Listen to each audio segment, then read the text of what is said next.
अध्याय 304 आग से लड़ना। श्वेई, यह एक प्यारा नाम है, मैं इसे याद रखूंगा, लेकिन कृपया अब मेरे घर मत आना। उसने कारण नहीं बताए, लेकिन उसके चेहरे पर दर्द और दुख को छिपाना असंभव था। ये दर्शाता है कि इसमें गहरे रहस्य शामिल थे। मेईशू चुपचाप खड़ी रही, उसे जाते हुए देखती रही। एक बार जब महिला लिफ्ट में दाखिल हुई तो उसने अपना फोन निकाला और अपने भाई का नंबर डायल किया। मैं लगभग यहाँ काम पूरा कर चुका हूँ, आपकी ओर से यह कैसा चल रहा है? मेई फेंग इस समय एक बार में बैठा था, विभिन्न गतिविधियों में शामिल पुरुषों और महिलाओं के एक समूह को घूर रहा था। उसकी अभिव्यक्ति विकृत हो गई और उसने पूछा, वह अभी तक नहीं गया है? बहन, क्या हमें सचमुच ऐसा करना होगा? हाँ, बस उस पर नजर रखना, आपको किसी और चीज के बारे में चिंता करने की जरूरत नहीं है, मेईशू ने उत्तर दिया। वह अभी भी चिंतित थी कि उसके भाई के साथ कुछ गलत हो सकता है। जल्दी में आवासीय क्षेत्र छोड़ने के बाद उसने एक टैक्सी ली और उसकी दिशा में चली गई। बार में प्रवेश करने से पहले मेईशू ने पास की गली में कई मोड़ लिए, जिससे वह एक जर्जर इमारत में पहुंच गई, जहां उसने कुछ लोगों को बुलाया। हुआंग रूई उसे देखकर कांप उठा। उसने डर के मारे अपना सिर पकड़ लिया और दीवार के सामने झुक गया। हे भगवान, तुम मुझे जाने क्यों नहीं देती, लेडी? क्या तुम्हारी सौतेली माँ को पहले ही गिरफ्तार नहीं किया गया था? हमारा हिसाब किताब अभी तक तय नहीं हुआ है, मेईशू ने ठंडी हंसी में कहा। उसका कॉलर पकड़ लिया और उसे जमीन से ऊपर खींच लिया, जिससे उसका चेहरा चोटों से ढका हुआ दिखाई देने लगा। इस बिंदु पर हुआंग रूई की सभी चोटें मेईशू के कारण हुई। हुआंग रूई मेईशू द्वारा अपने ऊपर रखे गए प्रभाव के कारण विरोध का एक शब्द भी नहीं बोल सका। वह बस जल्द से जल्द इस मनहूस से छुटकारा पाना चाहता था। मेई परिवार की प्रतिष्ठित मिस मेई के पास इतनी अप्रत्याशित रूप से बड़ी ताकत थी। वह वयस्क पुरुषों से भी बेहतर ढंग से लड़ सकती थी। वह वास्तव में नहीं जानता था कि पहले उसका जीवन कैसा था, जिसने एक अच्छी परवरिश वाली युवा महिला को इतनी सख्त महिला बनने के लिए मजबूर किया। मैं गलत था, मैं जानता हूं कि ये गलत था। हुआंग रूई ने पीड़ा में अपनी आंखें बंद कर ली और बार बार विनती की। आप जो कहेंगे हम वही करेंगे, कृपया हमें छोड़ दीजिए। हाँ मिस, कृपया हमें छोड़ दे, आप जो भी कहें हम वह करने को तैयार हैं। बाकी लोग तुरंत अपनी दलीलों में शामिल हो गए। मेईशू अब संतुष्ट हो गई और उसने अपना हाथ हटा लिया। वह बुरी तरह से मुस्कुराए और बोली, ठीक है, अगर ऐसा है तो आप एक काम में मेरी मदद कर सकते हैं। एक बार आपने ये कर लिया तो मुझे कोई शिकायत नहीं रहेगी, लेकिन अगर आप असफल हो गए। वह एक क्षण के लिए रुकी और उनकी विफलता के परिणामों के बारे में नहीं बताया।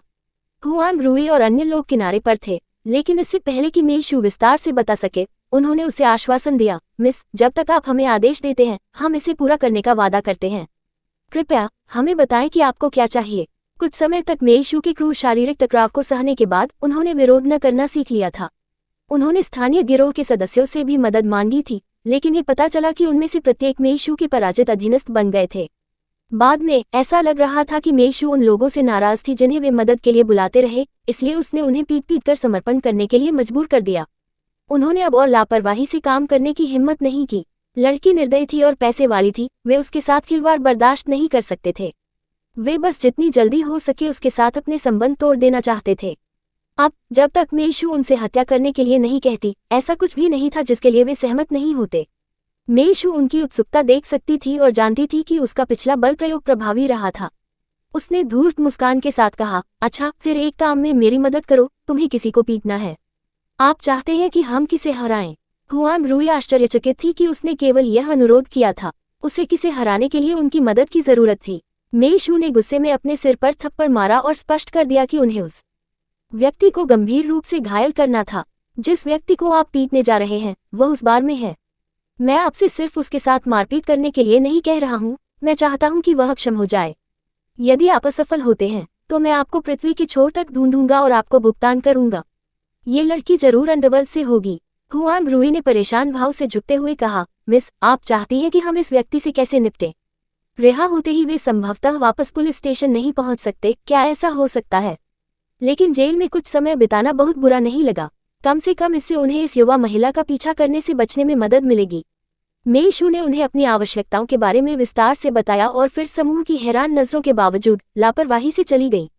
उसे बिल्कुल भी डर नहीं था कि स्थिति सामने आने पर ये लोग उसे बेनकाब कर देंगे, क्योंकि कुछ ही दिनों में वे स्पष्ट रूप से समझ गए थे कि उसे पार करने के परिणाम क्या होंगे। दूसरी ओर जब रात ने आसमान को पूरी तरह से ढक लिया तो बार अपनी गतिविधि के चरम पर पहुंच गया।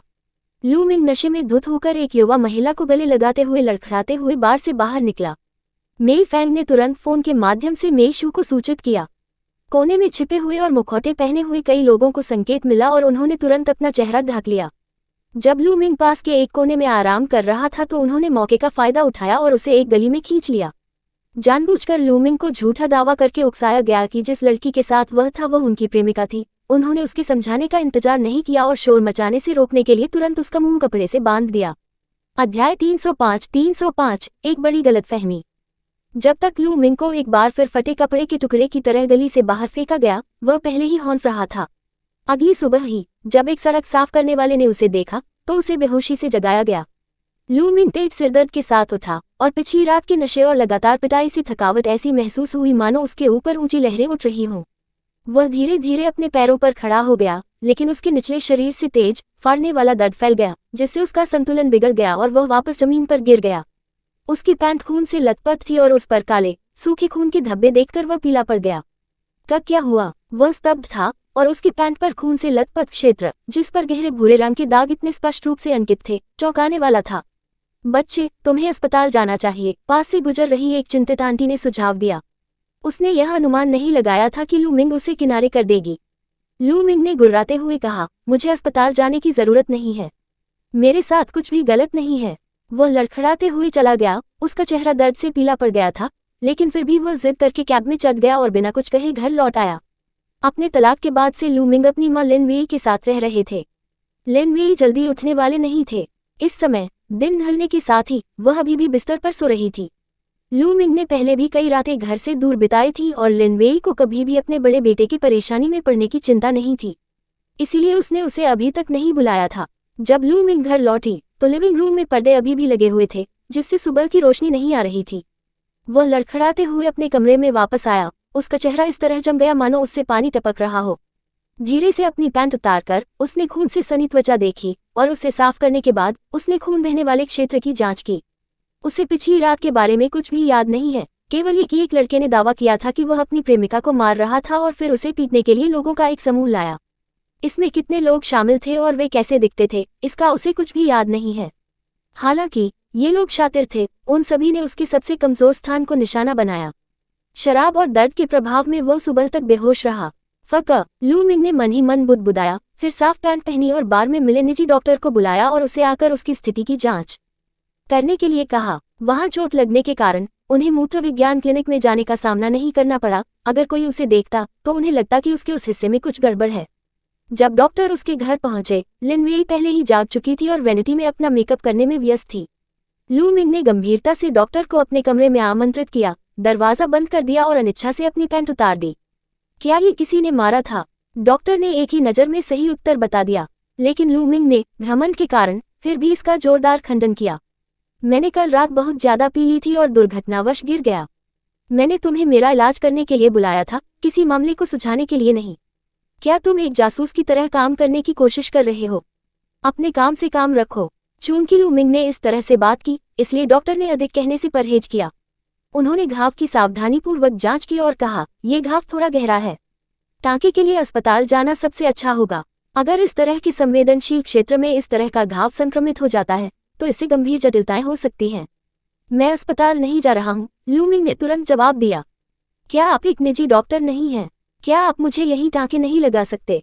डॉक्टर ने जवाब दिया, लेकिन मैं अपने साथ कोई सामान नहीं लाया हूं। आपके लिए अस्पताल जाना अधिक उचित होगा। वह स्पष्ट रूप से इसमें और उलझना नहीं चाहता था और उसने अपना सामान इकट्ठा करना शुरू कर दिया। लू मिंग इतना चिंतित था कि उसके पास अपनी पैंट पहनने का भी समय नहीं था। उसने डॉक्टर का हाथ पकड़ लिया और कहा, तुम नहीं जा सकते। मैं तुम्हें उतना पैसा दूंगा जितना तुम चाहोगे, ठीक है? डॉक्टर ने अधीरता से अपना हाथ झटकते हुए कहा, ये पैसे के बारे में नहीं है, लू मिंग। जैसा कि आप जानते हैं, मैं एक निजी डॉक्टर हूं और मैं अपने नियोक्ता के अलावा किसी और का इलाज नहीं करता। मैं आज यहाँ सिर्फ आपको कुछ चेहरा दिखाने के लिए आया हूँ। अपनी किस्मत पर जोर मत डालो। धत तेरी की, तुम एक जीवन भी नहीं बचा पाओगे। आप किस तरह के डॉक्टर हैं? लू मिंग बड़बड़ाया। बाहर लिन वेई ने स्पष्ट रूप से कुछ शोर सुना और उत्सुकता से दरवाजा खोल दिया। उसे उम्मीद नहीं थी कि वह अपने बेटे को बिना पैंट के एक आदमी को खींचते हुए देखेगी। वह तुरंत डर के मारे चिल्ला उठी। डॉक्टर को सिरदर्द हुआ और वह जल्दी से खुद को लू मिंग से छुड़ाकर चला गया। एक बार उसके चले जाने के बाद लिन वेई फिर से संभलने में कामयाब रही। बेटा, अपने कपड़े वापस पहन लो, तुम्हारी माँ को तुमसे कुछ कहना है। लू मिंग के पास आज्ञा मानने के अलावा कोई विकल्प नहीं था। उसने अपनी पैंट पहनी और फिर लिविंग रूम में चला गया। माँ, आप मुझसे किस बारे में बात करना चाहती हैं? घुटने टेको। लिन वेई का चेहरा अविश्वसनीय रूप से ठंडा हो गया था। उसने अपने बेटे को अपने दिवंगत पिता के चित्र के सामने घुटने टेकने के लिए धक्का दिया। उसने ठंडे स्वर में कहा, क्या आप इसी तरह लू परिवार का सम्मान करते हैं? आप कभी ध्यान केंद्रित क्यों नहीं कर पाते? मैं सोच रहा था कि आप घर क्यों नहीं बसा सकते, लेकिन अब मुझे पता चला है कि आप उन विकृत लोगों से सीख रहे हैं, पुरुषों के साथ रहना पसंद करते हैं। माँ, आप बकवास कर रही हैं, लू मिंग ने कहा। उसका शरीर अभी भी दर्द में है। जब लिन वेई ने पहले उसे धक्का दिया था तो वह नीचे गिर गया था और घुटनों के बल बैठ गया था, जिससे उसके घुटनों में दर्द होने लगा था। अध्याय 306 बैल की तरह काम करें। तुमने इसे नकारने का साहस किया। मैंने इसे अपनी आंखों से देखा। लिन वेई गुस्से में थी और उसने अपना हाथ उठाया, एक जोरदार थप्पड़ मारा जिससे लू मिंग का सिर एक तरफ हो गया। लू मिंग इस बार क्रोधित हो गए। उन्होंने दर्द की परवाह नहीं की और जमीन से उठने के लिए संघर्ष किया। वह लिन वेई पर चिल्लाया, तुम्हें क्या हो गया है? किस अधिकार से तुम मुझे नियंत्रित कर रहे हो? ऐसा मत सोचो कि मुझे नहीं पता कि तुम और शेंगक्वान क्या कर रहे थे। क्या तुम दोनों एक नाजायज बच्चा पैदा करने के करीब थे? लू मिंग, आप। लिन वेई गुस्से से कांप रही थी। जैसे ही उसने अपना हाथ उठाया और लू मिंग के चेहरे पर एक और थप्पड़ मारा, उसका उत्कृष्ट मेकअप विकृत हो गया। इस बार लू मिंग ने इसे और सहन नहीं किया। उसने इस तथ्य पर भी विचार नहीं किया कि वह उसकी जैविक मां थी। उसने लिन वेई को धक्का देकर नीचे गिरा दिया और गुस्से से उबलता हुआ कमरे से बाहर चला गया। उसे आश्चर्य हुआ जब वह झो उनान से टकराया, जो दरवाजे के बाहर सुन रहा था। लू मिंग ने ठंडे स्वर में कहा, तुम यहाँ क्या कर रहे हो? झो उनान ने उसे खुश करने की कोशिश करते हुए नकली मुस्कुराहट दिखाई और कहा, आंटी ने मुझे बताया कि उसे आज मुझसे कुछ काम से परिचित कराना था। उसने मुझे जल्दी आने और उसके साथ बाहर जाने के लिए कहा। तुम दोनों किसे देखने जा रहे हो? लू मिंग ने व्यंग्य किया। झो उनान ने उसकी तिरस्कारपूर्ण अभिव्यक्ति पर कोई आपत्ति नहीं जताई और मुस्कुराते हुए कहा, मैंने सुना है कि यह एक रियल एस्टेट टाइकून श्री वान के साथ एक बैठक है। मैं अभी यहाँ आया हूँ, इसलिए मैं किसी को नहीं जानता। 1-11 को मेरी मदद के लिए आंटी पर निर्भर रहना होगा। ये सुनकर कि उसकी माँ एक बार फिर एक अमीर सीईओ के साथ शामिल थी, लू मिंग का गुस्सा, जिसे उसने मुश्किल से दबाया था, एक बार फिर भड़क गया। आप हर समय इन गंदे बूढ़ों के साथ घूम रहे हैं। आप ये भी नहीं सोचते कि आपकी उम्र कितनी है। तुम बूढ़े हो रहे हो और तुम अभी भी मेरे पिता को धोखा देने की कोशिश कर रहे हो। इन शब्दों को सुनने के बाद झो उनान ने चालाकी से अपनी आंखें घुमाई और कहा, आंटी का अपना तरीका होता है। लिनही की स्थितियां भी बहुत अच्छी हैं। वह अभी भी युवा और सुंदर है और वह लिनही को अक्सर दुनिया दिखाने के लिए बाहर ले जा सकती है। वह हमेशा घर पर ही रहती है और बाहर नहीं जाती। वह इतनी वैरागी बन गई है। एक आदमी होने के नाते लू मिंग स्वाभाविक रूप से समझ गया कि उसे क्या मिल रहा है। अचानक हैंगओवर के कारण उसे चक्कर और मतली आने लगी। उसका चेहरा पीला पड़ गया और उसने झो उनान को गुस्से से दूर धकेल दिया। दफा हो जाओ, तुम एक उपद्रवी हो। हर जगह कूड़ा कचरा और वेश्याओं से भरा हुआ है। बिना किसी स्पष्ट कारण के कचरा कहे जाने पर झो उनान का गर्म चेहरा ठंडा हो गया और उसे लिनही के साथ इसको को बराबर करने की आवश्यकता महसूस हुई। आखिरकार लू मिंग उसकी रिश्तेदार थी, इसलिए उसे इसके लिए भुगतान करना चाहिए। इस बीच नीचे मेइशू के साथ धूप सेक रहे लिनही को इस बात का अंदाजा नहीं था कि उसका पति इस बात पर विचार कर रहा है कि उसे फिर से कैसे पीटा जाए। जब वे होमवर्क करते थे और एक साथ पढ़ाई करते थे, तब वह मेइशू के साथ रहती थी और समय के साथ वे काफी करीब आ गए थे। कभी कभी लिनही पारिवारिक मामलों के बारे में मेइशू से खुलकर बात करती थी, लेकिन गर्व के कारण वह हर बार रुक जाती थी। अपने आत्मसम्मान के कारण उसे अपने वाक्य अधूरे छोड़ने के लिए मजबूर होना पड़ता था। मेइशू ने लिनहे को सब कुछ बताने में जल्दबाजी नहीं की, उसने बस उसके साथ दोस्ती करने की प्रक्रिया का पालन किया। लिनही की दुर्बलता को एक तरफ रखते हुए वह वास्तव में एक अच्छी लड़की थी जो एक ऐसे आदमी के लायक थी जो उससे प्यार करता था और उसकी देखभाल करता था, न कि झो उनान जैसे किसी व्यक्ति से शादी करने के लिए जिसने उसे शारीरिक शोषण का शिकार बनाया था। जैसे जैसे शाम होती गई, मेइशू को ओल्ड वान की दिनचर्या का पता चला, ये जानते हुए कि वह इसी समय पड़ोस के एक अमीर बूढ़े व्यक्ति के घर से लौटेगी। इसलिए उसने लिनहे से छुट्टी लेने का फैसला किया। दूर से ओल्ड वांग ने एक परिचित व्यक्ति को देखा और भौहें चढ़ाते हुए उसके पास चला गया। लिनहे, वह लड़की कौन थी जिससे आप पहले बात कर रहे थे? वह किसी ऐसे व्यक्ति की तरह दिखती थी जिसे मैं जानता हूँ। जिस लड़की से मैंने अभी बात की वह हमारी पड़ोसी है। हम एक दूसरे को अच्छी तरह से नहीं जानते हैं। उसने गलती से कुछ गिरा दिया और पूछा कि क्या मैंने इसे देखा है। लिनहे ने सहजता से मेइशू का बचाव किया। वह नहीं चाहती थी कि ओल्ड वांग और झो उनान मेइशू को निशाना बनाकर उसके लिए परेशानी खड़ी करें। लिनहे का स्पष्टीकरण सुनने के बाद ओल्ड वांग ने इसके बारे में ज्यादा नहीं सोचा। उसने उसे डांटा, तुम क्या कर रहे हो? रात का खाना बनाने का समय हो गया है। मेरा बेटा जल्द ही वापस आ जाएगा, तुम उसे क्या खिलाओगे? वह पैसा कमाने के लिए बाहर कड़ी मेहनत कर रहा है। क्या आप उसे घर आने देंगे और गर्म खाना नहीं खाने देंगे? यदि आप इसके लिए भी अच्छे नहीं हैं तो हमने आपसे शादी क्यों की? यदि आप बच्चे को जन्म भी नहीं दे सकती तो क्या आप खुद को महिला भी कह सकती हैं? लिन वह इन माँ और बेटे के दुर्भावनापूर्ण शब्दों से सुन्न हो गया था। अब जब उसने ये शब्द सुने तो वह अब उतनी परेशान नहीं थी जितनी शुरुआत में थी। माँ, मैं समझता हूँ। मैं अब रात का खाना बनाना शुरू करूँगा। तुम जल्दी क्यों नहीं कर रहे हो? मैं तुम्हें बता दूँ, तुम एक मुर्गी हो जो अंडे नहीं देती। केवल मेरा बेटा ही तुम्हें अपने साथ रखने को तैयार है। यदि तुम अच्छा व्यवहार नहीं करोगे और हम दोनों की सेवा नहीं करोगे तो हम तुम्हें बाहर निकाल देंगे और तुम्हें भूखा मरना पड़ेगा। मकान मालकिन ने उसकी ओर आंखें घुमाई और चली गई। लेन उसने उसके ऊपर साफ नीले आकाश की ओर देखा और तेज धूप के तहत एक आंसू उसके गाल पर लुढ़क गया। उसने कुछ नहीं कहा और उसका विरोध करने का कोई इरादा नहीं था। उसने चुपचाप अपने आंसू पोंछे और घर लौटती रही, जहां वह उनके लिए बैल और घोड़े की तरह काम करती रहेगी। जब मेई फैंग मेई शू को ढूंढने आया तो उसने उसे खिड़की के पास चुपचाप अपना होमवर्क करते देखा। वह अपने साथ कुछ फल लाया और उसे देने से पहले उन्हें धोया और कहा, क्या ऐसी कमजोर महिला के लिए इतना कुछ करना वास्तव में इसके लायक है? आपने उसके स्थान पर यह घर भी किराए पर ले लिया है। अध्याय 307 किसी की गरिमा बनाए रखना। वह बहुत निर्दोष है और झोल नान मरने की हकदार है। मेई शू की मुठियां भींचते ही उसकी उंगलियां सफेद हो गईं। मेई फैंग, जो ये देखकर आश्चर्यचकित रह गया, उसने चिंता से पूछा, बहन तुम्हें क्या हुआ है? मेई शू ने अपना संयम वापस पा लिया और शांति से कहा, मैं ठीक हूँ। मेरे बारे में चिंता मत करो। अगर आपको कोई कारण चाहिए तो आप इसे दयालुता का कार्य मान सकते हैं। मेई फैंग एक पल के लिए झिझके और सावधानी से पूछा, बहन जब आप ग्रामीण इलाकों में थी तो ओल्ड वांग ने आपको गाली देने के अलावा क्या किसी और ने आपको चोट पहुंचाई थी? मेई शू ने आश्चर्य से उसकी ओर देखा, ये जानकर कि वह विषय बदलने की कोशिश कर रहा था। वह उसे चिढ़ाए बिना नहीं रह सकी। तुम इसे लेकर कहाँ जा रहे हो? क्या तुम्हें लगता है कि मैं किसी को इतनी आसानी से मुझे परेशान करने दूंगी? मेई फैंग को एहसास हुआ कि उससे गलती हुई है। आखिरकार उसकी बहन का व्यक्तित्व मजबूत था और उसे भड़काना आसान नहीं था। वह नहीं जानता था कि मेई शू लिन्हे के साथ नर्म व्यवहार कर रही थी क्योंकि उसने खुद को लिन्हे में अपने पिछले जीवन का एक भोला भाला संस्करण देखा था। उस समय उसने एक राक्षस से शादी की थी जिसने उस पर अत्याचार किया और उसका शारीरिक शोषण किया। अंत में उसकी दुखद मृत्यु हो गई। वह नहीं चाहती थी कि लिन्हे भी उसी रास्ते पर चले। आखिरकार जीवन में दूसरा मौका कोई ऐसी चीज नहीं है जिसे हर किसी को अनुभव करने का अवसर मिले।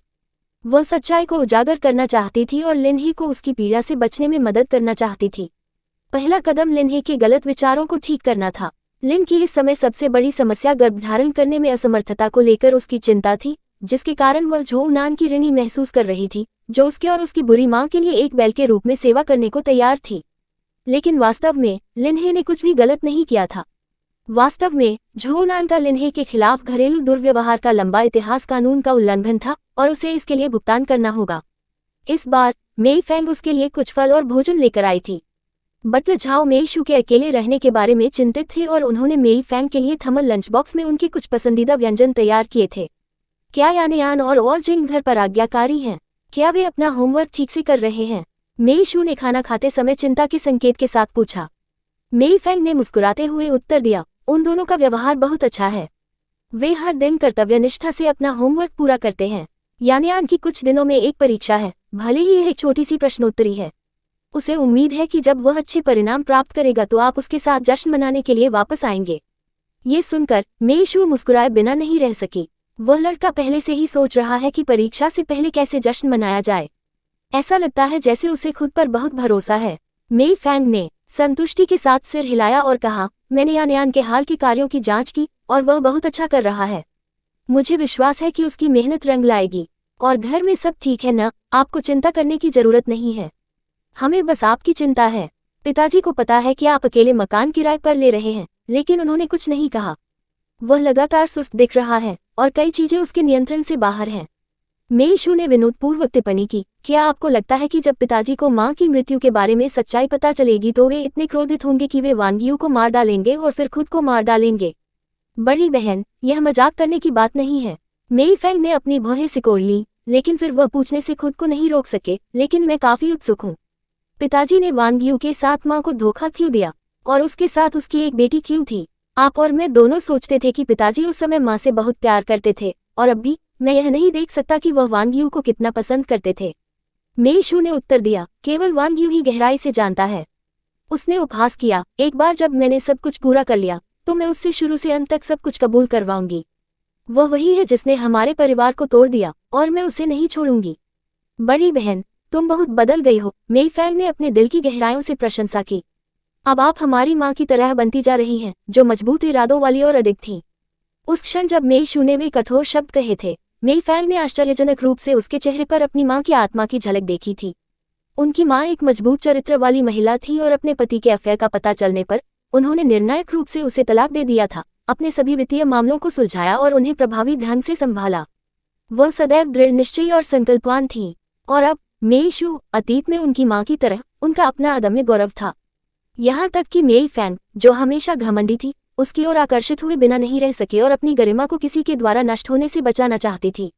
मेई शू ने उसके लिए चॉपस्टिक की एक जोड़ी उठाए और कहा, ठीक है, बात करना बंद करो और चलो साथ में खाना खाते हैं। तुम मेरे लिए खाना लाने के लिए दौड़े, तुमने शायद अभी तक खाना नहीं खाया है। मेई फैंग ने मुस्कुराते हुए कहा, मैंने सुना है कि बटलर झाओ ने विशेष रूप से शेफ को आपके लिए बहुत सारे व्यंजन तैयार करने का निर्देश दिया है। मैं रुकने जा रहा हूँ और रात का खाना खाऊंगा। वे दोनों गर्मजोशी भरे माहौल में खाना खाने बैठे। जैसे ही उन्होंने खाना खत्म किया और टेबल साफ करने ही वाले थे, उन्हें ऊपर से तेज आवाज सुनाई दी। मेई शू की आंखें सिकुड़ गईं और उसने अपना कोट उठाया और ऊपर जाने की तैयारी करने लगी। मेई फैंग ने जल्दी से उसे रोका, बहन, अब आप खुद को नहीं दिखा सकती। ओल्ड वांग आपको जानती है और अगर उसे पता चलेगा कि आप जानबूझकर उनके नीचे रह रहे हैं तो वे सतर्क हो जाएंगे। अध्याय 308 पैसे के लिए पत्नी को बेचना। लेकिन आज का हंगामा सामान्य से अधिक बड़ा है। मेई शू ने भौहें चढ़ा ली और बिना किसी हिचकिचाहट के अपना चेहरा छुपाने के लिए टोपी लगा ली। मेई फैंग ने निराशाजनक रूप से द्वार को अवरुद्ध करना जारी रखा। बहन, इस बार कृपया मेरी बात सुनो, मुझे इसे संभालने दो। बूढ़ी वांग ने मुझे कभी नहीं देखा और वह मुझे नहीं पहचानेगी। मैं उसे बता सकता हूँ कि मैं सिर्फ एक पड़ोसी हूँ और शायद उसे थोड़ी धमकी दे सकता हूँ। ठीक है। उसकी बातें सुनकर मेई शू का दिल थोड़ा शांत हो गया।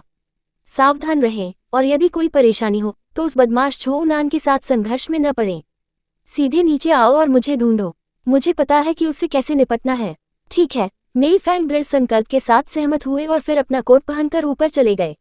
मेई शू का अपार्टमेंट लिनफ्ले के ठीक नीचे स्थित था, इसलिए मेई फैंग ने लिफ्ट का उपयोग न करने बल्कि आपातकालीन सीढ़ियों पर चढ़ने का फैसला किया। जैसे ही उसने गलियारे का दरवाजा खोला, पड़ोसी कमरे से अश्लील और आपत्तिजनक आवाजें गूंज उठी। तुम कुतिया, फ्लो, क्या तुमने घर छोड़ने की धमकी देने की हिम्मत की? तुम सच में पागल हो गए हो। झो उनान ने दहाड़ते हुए लिनफी के चेहरे पर थप्पड़ मारा। उसके बगल में ओल्ड वांग ने चिल्लाते हुए कहा, मेरा बेटा पैसे कमाने के लिए इतनी मेहनत करता है, आपको पता नहीं है कि यह उसके लिए कितना मुश्किल है। अब आप एक छोटे से एहसान से भी मदद नहीं कर सकते। क्या आप अभी भी सोचते हैं कि आप एक कुंवारी लड़की हैं? आप बच्चे भी नहीं पैदा कर सकते, तो आप किस बात से डरते हैं?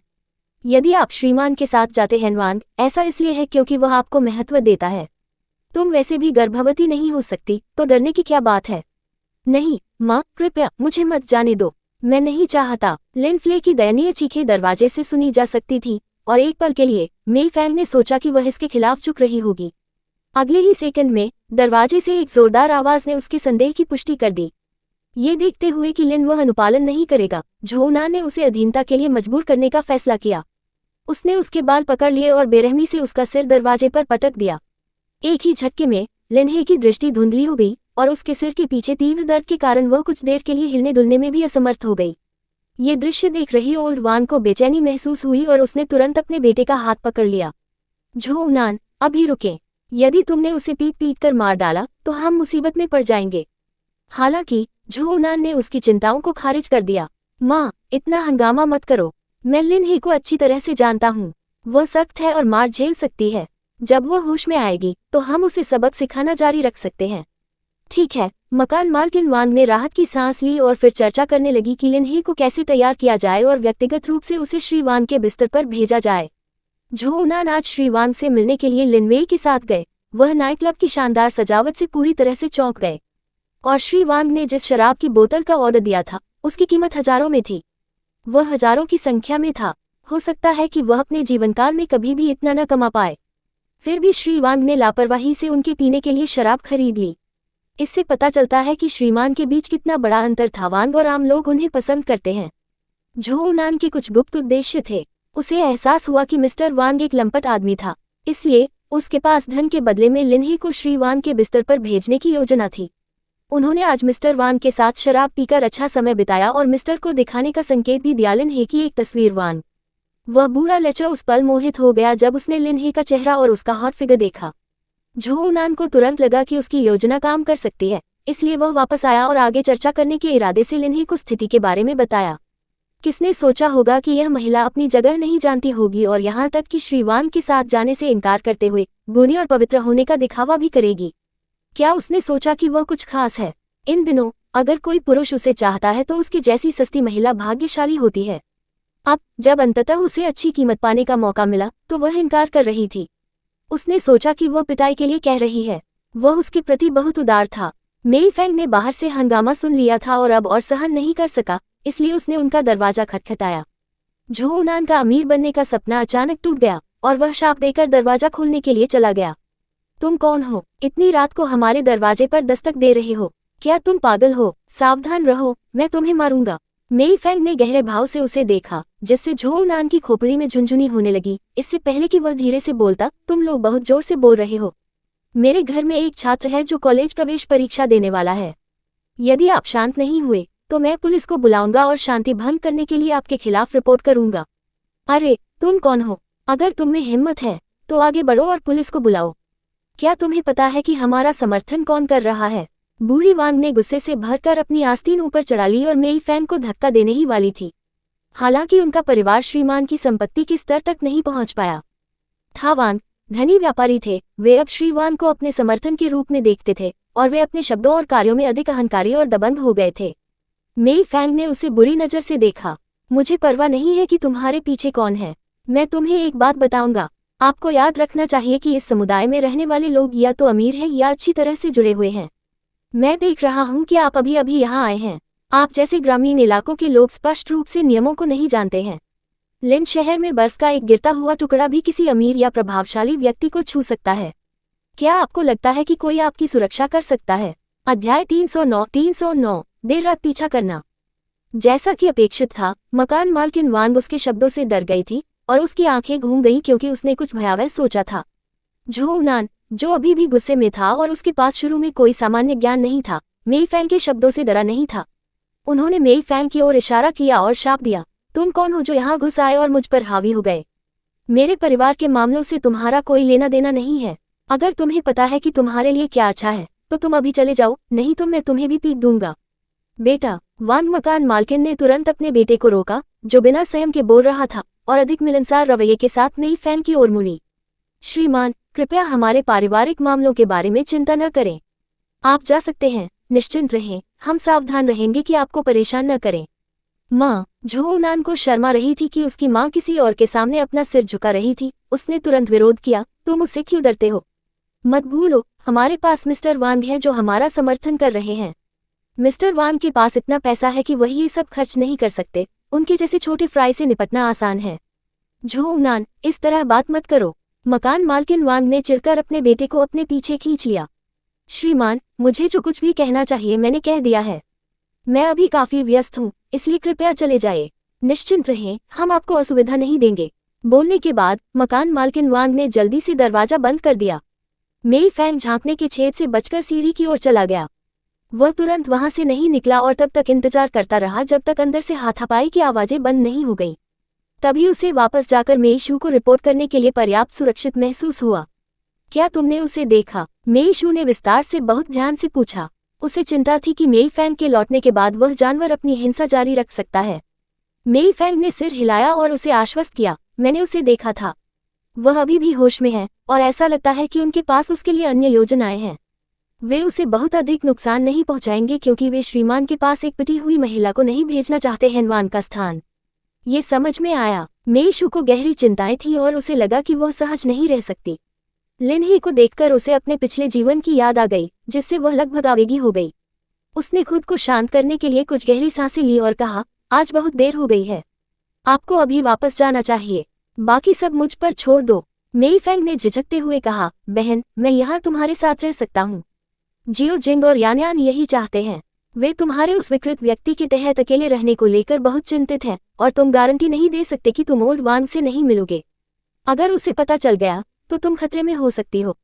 मेरे बारे में चिंता मत करो। मेशू मुस्कुराए और विस्तार से नहीं बताया। उसने उसका कोट लिया और उसे उड़ा दिया। ये काफी है, तुम्हें वापस जाना चाहिए। अच्छी तरह से अध्ययन करना याद रखें। इस समस्या को अपने ऊपर हावी न होने दें। मैं इसे अकेले ही संभाल सकता हूँ। बहन, क्या आप भूल रही हैं कि आप जल्द ही अपने कॉलेज की प्रवेश परीक्षा देने वाली हैं? मेई फैंग ने उसे याद दिलाया कि वह खुद को अत्यधिक परिश्रम न करे। अप्रत्याशित रूप से मेशू ने आत्मविश्वास दिखाया और उसे दूर धकेल दिया। ठीक है, कॉलेज प्रवेश परीक्षा के बारे में चिंता मत करो।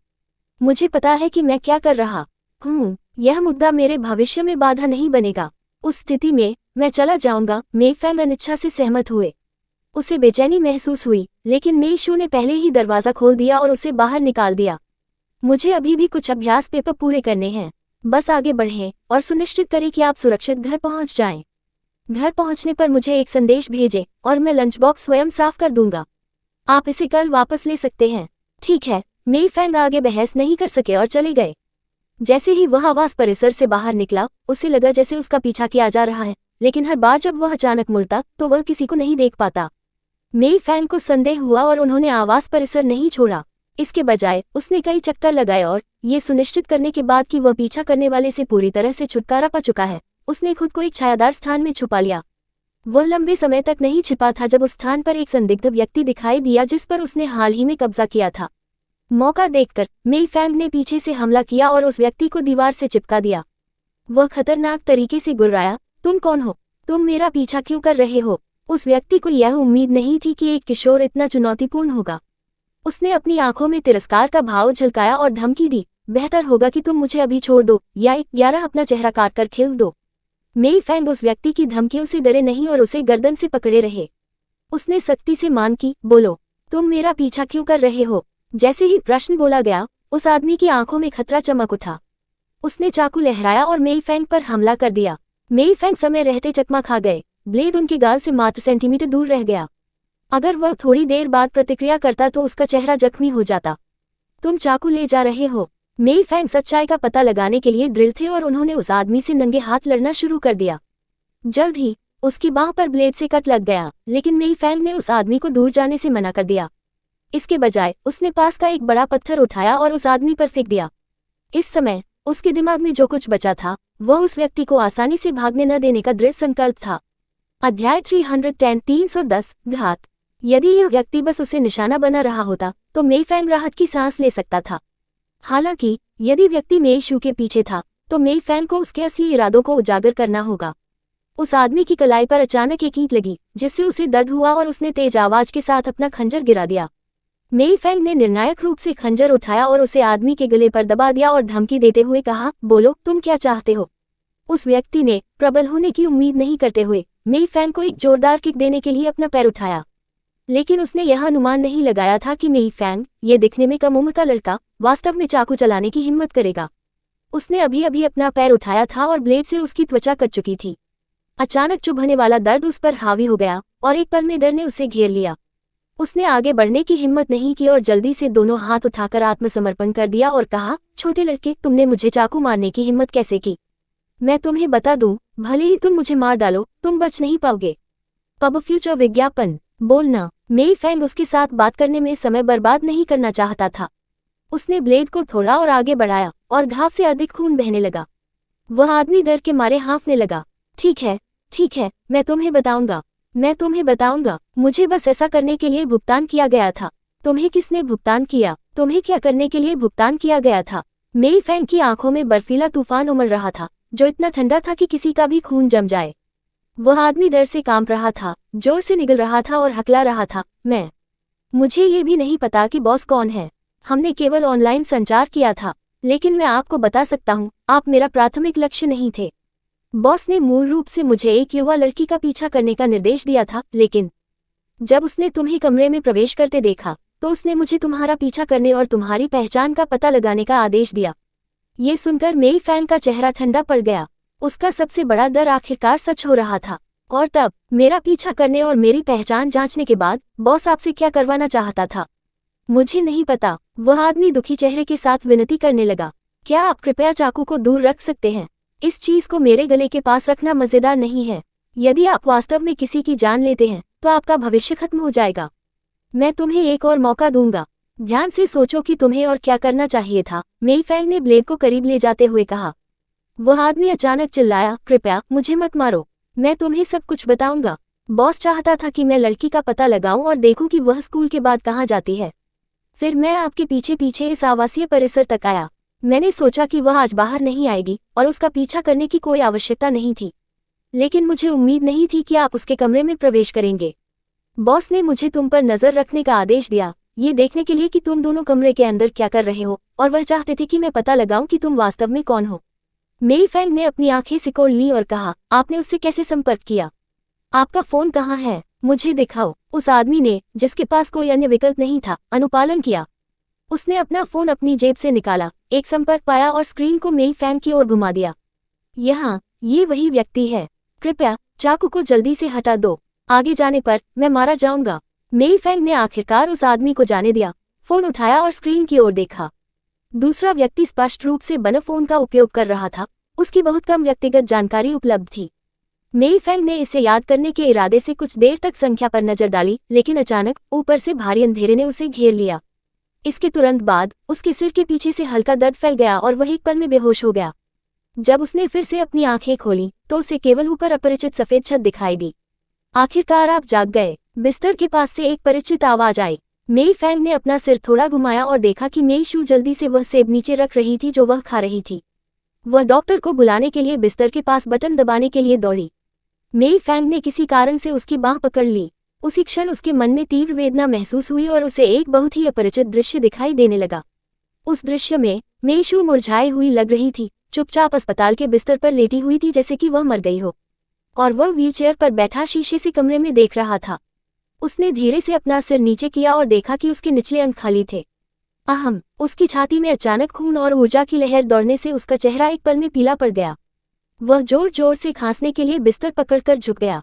मेई शू वास्तव में डरी हुई थी, यहाँ तक कि अपने सिस्टम में फ्लैश होने वाली अपग्रेड नोटिफिकेशन ध्वनि को भी भूल गई थी।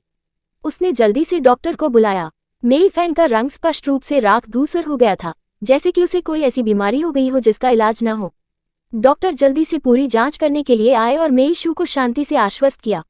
चिंता मत करो, उसे केवल चोट लगने के कारण मतली और उल्टी का अनुभव हो रहा है। ये सामान्य है और वह आराम के साथ ठीक हो जाएगा। ये बहुत अच्छा है, धन्यवाद डॉक्टर। मेई शू ने मेई फैंग को फिर से लेटने में मदद करते हुए जल्दी से कहा। उसने धीरे से उसके माथे से पसीना पोंछा और फिर उससे प्यार से पूछा, आह फैंग, क्या तुम्हें याद है कि किसने तुम्हें इस तरह चोट पहुंचाई थी? अध्याय 311 असली अपराधी की पहचान। जैसे ही मेई फैंग ने उसका चेहरा देखा, उसकी आंखें अचानक चौड़ी हो गईं। उसके दिमाग में छवि का चेहरा धीरे धीरे उसके सामने वाले चेहरे के साथ ओवरलैप हो गया, और एक बार फिर भावनाओं की लहर ने उसे सूखी आहें भरने पर मजबूर कर दिया। मेई शू ने जल्दी से उसकी पीठ थपथपाई ताकि उसे संभलने में मदद मिल सके। जब वह मतली की शिकायत के बाद शांत हो गया तो उसने उसे बैठने में मदद की और उसे एक कप गर्म पानी दिया। अपने आप को शांत करने के लिए थोड़ा पिएं। जब आप बेहतर महसूस करेंगे तो हम बात कर सकते हैं। जैसे ही वह मतली रोधी दवा के लिए डॉक्टर को ढूंढने जा रही थी, मेई फैंग ने एक बार फिर उसकी कलाई पकड़ ली। मेई फैंग ने पानी का कप पकड़ा लेकिन एक घूंट भी नहीं पिया। उसकी आवाज भर्राई हुई थी और उसने कहा, बहन, क्या तुम ठीक हो? इस बिंदु पर उसके सवाल से हतप्रभ मेई शू उसके बगल में बैठना शुरू कर दिया और प्यार से उसके गाल को थपथपाया। आप ऐसे समय में मेरे बारे में क्यों पूछ रहे हैं? मैं पूछना चाहता हूं कि आपके साथ क्या हुआ। क्या आपने देखा कि आप पर किसने हमला किया? मेई फैंग ने थोड़ा सिर हिलाया और उस परेशान करने वाली मानसिक छवि की भारी भावना धीरे धीरे कम हो गई। आखिरकार उनकी हृदय गति स्थिर हो गई। हाँ बहन, मुझे याद है, कोई तुम्हें ट्रैक कर रहा था। क्या तुम्हें इस व्यक्ति की पहचान के बारे में कोई जानकारी है? मेई शू को उम्मीद नहीं थी कि मेई फैंग उसकी वजह से घायल हो गई थी, जिसने उसे और भी अधिक अपराध बोध से भर दिया। फैंग, तुम इतने उतावले क्यों हो? अगली बार ऐसी स्थितियों में तुम्हें पुलिस को बुलाने के लिए सीधे घर या किसी सुरक्षित और भीड़-भाड़ वाली जगह पर जाना चाहिए। तुम्हें दोबारा उतावलेपन में काम नहीं करना चाहिए। मेई फैंग की आंखों में मनोरंजन का संकेत दिखा। बहन, मेरे बारे में चिंता मत करो। इस बार मेरे साथ कोई बड़ी घटना नहीं हुई। यदि आप वास्तव में किसी बड़ी घटना में फंस गए होते तो क्या कोई जीवित रह सकता था? मेई शू ने गहरी आह भरी। मुझे नहीं पता कि इस समय कोई मुझ पर नजर क्यों रख रहा होगा। शायद ये लू मिंग या लिन वेई हैं जो मेरे बारे में चिंतित हैं। मैं इस मामले की पूरी जांच करूंगा। आप बस अस्पताल में आराम करें। लापरवाही से इधर उधर मत भागो। इस बार मेई फेंग उसकी बात नहीं सुनना चाहता था। बहन, मैं जांच में आपकी मदद कर सकता हूँ।